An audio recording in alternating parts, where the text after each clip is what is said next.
मेष राशि वाले व्यक्तियों के लिए इस वीडियो में मई महीने का मासिक राशिफल बताया जा रहा है। आपकी मेष जन्म राशि है, तो यह वीडियो देख करके आप ये जान सकते हैं कि मई का महीना आपके लिए कैसा रहने वाला है, किस प्रकार के फल रहेंगे, पॉजिटिव नेगेटिव, क्या आपको टिप्स अपनानी चाहिए जिससे आपकी लाइफ बेटर बने, बहुत अच्छे फलों की आपको प्राप्ति हो और कोई नेगेटिविटी है तो वह भी समाप्त हो जाए। शुरुआत में आप ये जानिए कि आपकी मेष राशि है या नहीं। तो अपनी जन्म पत्रिका आप देखें, यदि एक नंबर में ये जो एक नंबर लिखा है इसमें अगर आपका चंद्रमा स्थित है, इस मतलब मेष राशि में आपका चंद्रमा बैठा है, तो आपकी जन्म राशि मेष है। हो सकता है आपका बोलता नाम कुछ भी हो, तो आपको मेष राशि के आधार पर ये पूरा जन्म राशि चक्र देखना चाहिए। कहने का तात्पर्य यहाँ जो आपका राशिफल बताया जा रहा है वह आपकी जन्म राशि के आधार पर बताया जा रहा है। मेष राशि वाले व्यक्तियों के लिए health, career, relationship, finance, students के लिए कैसा रहेगा, सभी फलों को यहाँ पर पूर्ण रूप से बताया जाएगा। लेकिन सबसे पहले हमारा चैनल एस्ट्रो सुधाकर पुरोहित को अब तक आपने लाइक, सब्सक्राइब या फॉलो नहीं किया है तो तुरंत कर लीजिए। मित्रों, मेष राशि वाले व्यक्तियों के लिए चूंकि मई महीने में गुरु और राहु केतु का महत्वपूर्ण ट्रांजिट हो रहा है। अमूमन गुरु का ट्रांजिट 1 महीने में और राहु और केतु का 1.5 साल में और गुरु का 1 साल में राशि परिवर्तन होता है और सूर्य का हर महीने राशि परिवर्तन होता है।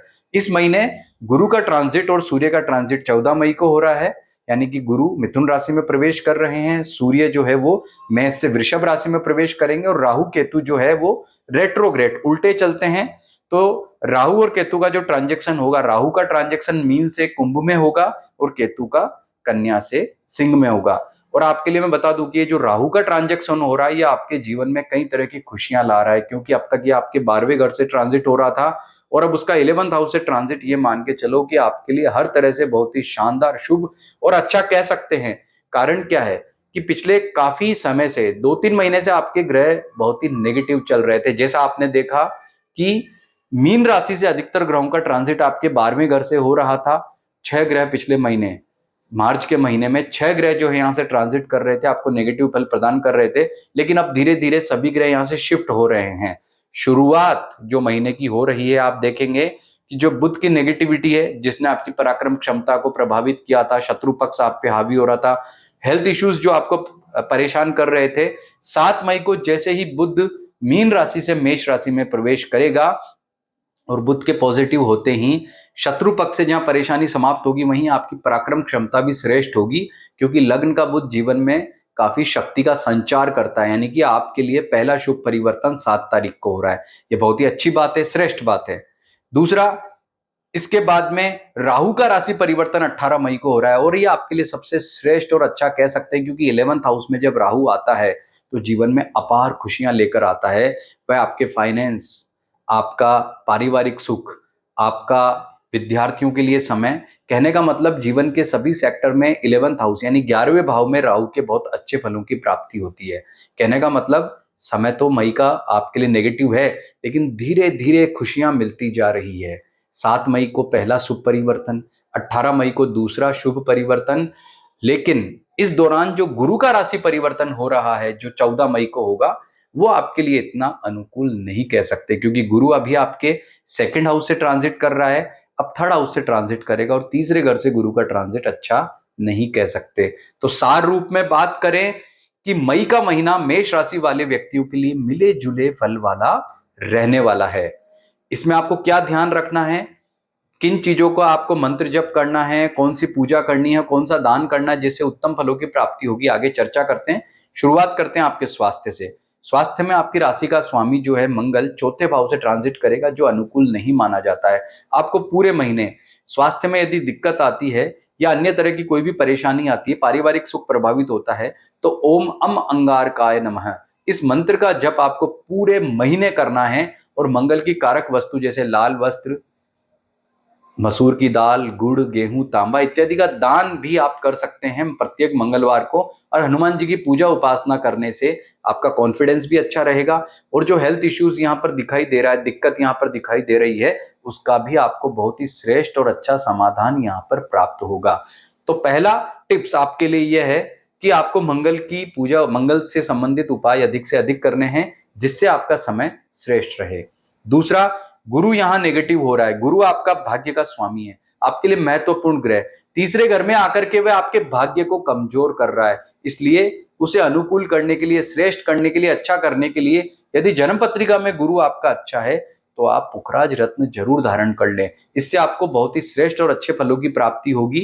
और यह महीना आपके लिए शुरुआत में इतना अच्छा नहीं है, लेकिन 18 मई के बाद में बहुत सारी चीजें जो परिवर्तित हो रही है वह श्रेष्ठ रूप से हो रही है। और महीने के लास्ट में आप देखेंगे कि 31 मई को आपके लिए जैसे ही यहां पर शुक्र का राशि परिवर्तन हो जाएगा तो आपका आर्थिक पक्ष भी अच्छा हो जाएगा। अब बात करते हैं आपके करियर के बारे में। तो नौकरी पैसा वालों के लिए ये जो वर्ष, ये जो महीना है, मई का महीना, इतना ज्यादा पॉजिटिव नहीं है, क्योंकि इस महीने आप देखेंगे कि शनि का जो ट्रांजिट है आपको 7.5 के रूप में हो रहा है और ये आपके करियर को बहुत अधिक प्रभावित कर रहा है। तो करियर में श्रेष्ठता के लिए भी आपको हनुमान जी की पूजा उपासना करनी है। नौकरी पैसा वालों को ध्यान रखना है कि काम पूर्ण एकाग्रता के साथ में करना है। आपको भाग्य का इतना श्रेष्ठ सहयोग नहीं मिल पाएगा, इस बात का विशेष ध्यान रखना है। प्रमोशन की बात हो, नौकरी परिवर्तन की बात हो, ये सारी स्टेप्स आपको बहुत ही सावधानी के साथ में उठानी है। व्यापारियों के लिए भी लगभग यही स्थिति है। जो व्यापारियों को लाभ का योग है, वो शुक्र 12वें घर में ट्रांजिट होने से खर्चे अधिक आय कम, उस वाले जो है फेर में रहेगा। आपको बहुत सावधानी के साथ में अपने सारे व्यापार से संबंधित डिसीजन लेने चाहिए। जल्दबाजी में लिया गया डिसीजन कोई भी आपके लिए अच्छा नहीं रहेगा। तो कहने का तात्पर्य है, और आपको लेना भी है डिसीजन तो 18 मई के बाद ले। 18 मई से पहले ग्रह इतने पॉजिटिव नहीं है, 18 मई के बाद जो है ज्यादा अच्छे ग्रह हैं, तो उसमें आपको ज्यादा श्रेष्ठ फलों की प्राप्ति होने वाली है। अब बात करते हैं आपके रिलेशनशिप के बारे में। पारिवारिक सुख को मंगल बहुत अधिक प्रभावित कर रहा है। इसके अतिरिक्त जो अन्य ग्रह हैं उनमें भी आपके जो रिजल्ट्स हैं वो अन्य ग्रहों को पारिवारिक सुख के तौर पर देखें तो इतने अच्छे नहीं है। जैसे गुरु का तीसरे घर में आना आपके लिए बहुत बेस्ट नहीं कह सकते। तो पारिवारिक सुख कहीं ना कहीं प्रभावित हो रहा है। विवाह की चर्चा चलती है तो बात आगे नहीं बढ़ पाएगी। माता पिता के साथ में आपके रिलेशनशिप कहीं ना कहीं थोड़े बहुत प्रभावित रह सकते हैं। कुल मिलाकर के आपका पारिवारिक सुख भी जो है वो 18 मई के बाद ज्यादा अच्छा कह सकते हैं। फाइनेंस वाला मामला कहें तो ये पूरा महीना लगभग लगभग उठा पटक वाला है। कोई भी आप डिसीजन ले रहे हैं आपको बहुत ही सोच समझ करके लेने हैं, क्योंकि जल्दबाजी में लिया गया निर्णय या रिस्क संबंधित, जिसमें रिस्क ज्यादा है, ऐसा डिसीजन आपके लिए बिल्कुल भी उपयुक्त या अच्छा नहीं कह सकते। पैसा उधार तो बिल्कुल भी नहीं देना है, और लोन भी ले रहे हैं तो बहुत ही सावधानी से आपको लेना चाहिए, नहीं तो दिक्कत क्या होगा कि ये जो आर्थिक पक्ष है ये आगे तक आपको प्रभावित करने वाला रहेगा। विद्यार्थियों के लिए समय जो है वो अच्छा कह सकते हैं। एकाग्रता आपकी अच्छी रहेगी, अध्ययन श्रेष्ठ रहेगा, हर मामले में आपको बेटर रिजल्ट मिलेंगे, लेकिन कंसंट्रेशन आपका बेटर रहना चाहिए, वो बहुत जरूरी है।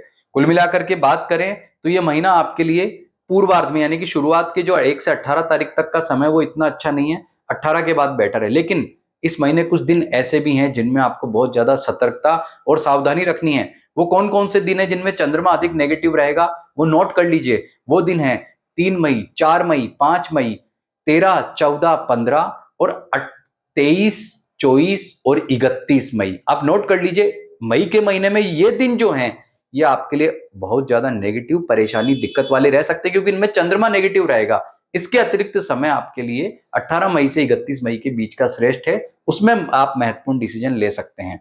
अब बात करते रहे रेमेडी की, तो आपके लिए हनुमान जी की पूजा उपासना सबसे श्रेष्ठ रहेगी। पुखराज रत्न आप पहन सकते हैं बशर्ते गुरु आपकी जन्म पत्रिका में कारक हो, और आपकी जन्म राशि को लेकर के आपको कंफ्यूजन है, गुरु मेरा कारक ग्रह है या नहीं है, इस बात को लेकर आप कंफ्यूज हैं, या अपने राशिफल में आपको कोई भी चीज जो कंफ्यूज कर रही है, तो ऐसी स्थिति में आप हमें कमेंट में अपना जन्म तारीख, जन्म समय और जन्म स्थान भेज करके अपना क्वेश्चन लिख करके भेजें। जो भी कंफ्यूजन हो वो हम आपको यहाँ पर देख करके आपको उस कमेंट का आंसर तुरंत करेंगे और आपको बताएंगे कि आपकी कौन सी जन्म राशि है और आपको पुखराज रत्न धारण करना चाहिए या नहीं। तो सार रूप में कहें तो मेष राशि वाले व्यक्तियों के लिए मई का जो महीना है वह शुरुआत में इतना अनुकूल नहीं है, लेकिन पहले से धीरे धीरे समय अच्छा हो रहा है। आत्मविश्वास बढ़ाइए और 18 मई के बाद सारे महत्वपूर्ण डिसीजन लीजिए। नमस्कार। कितने